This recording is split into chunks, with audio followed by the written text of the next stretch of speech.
ባህሊ ነይሩና ሕውነት ዘደልድል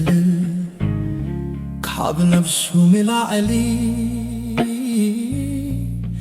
ንሓው ዘአንግረል ብንሱ ሕልና ንማንም ዘገልግል ከም ሎሚ ዘይኮነ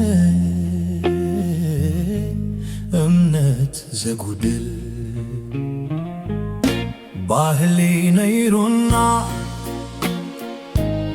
ፈሪሃ እዝጊህርር ሕዝቢ ዘነባብር ብዘይ ዳኛ ነገር ሓው ዘቀራርብ ብሄር ምብሄር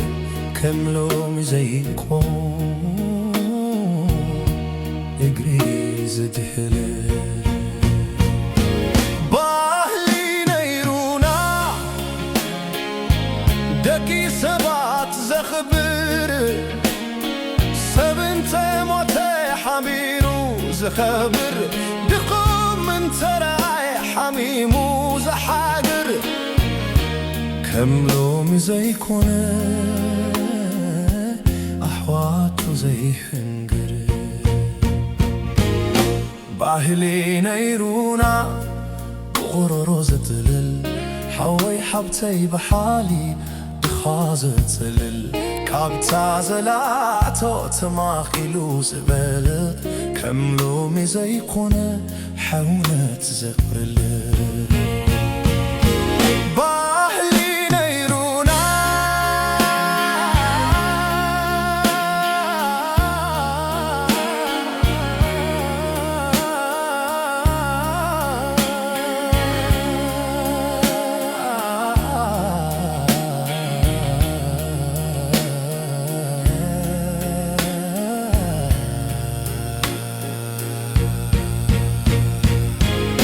ባህሊ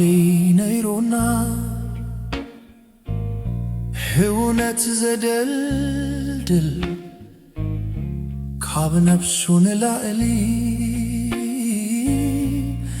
ንሓው ዘአንግል ብንሱ ሕልና ንማንም ዘገልግል ከም ሎሚ ዘይኮነ ካብ ሰብ ዝግለል ባህሊ ነይሩና ወዲ ሰብ ዘኽብር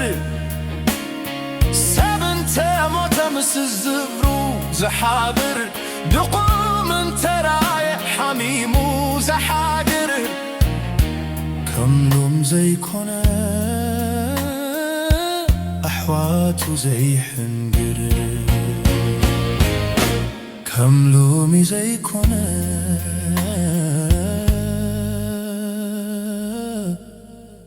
ኣሕዋቱ ዘይሕንግር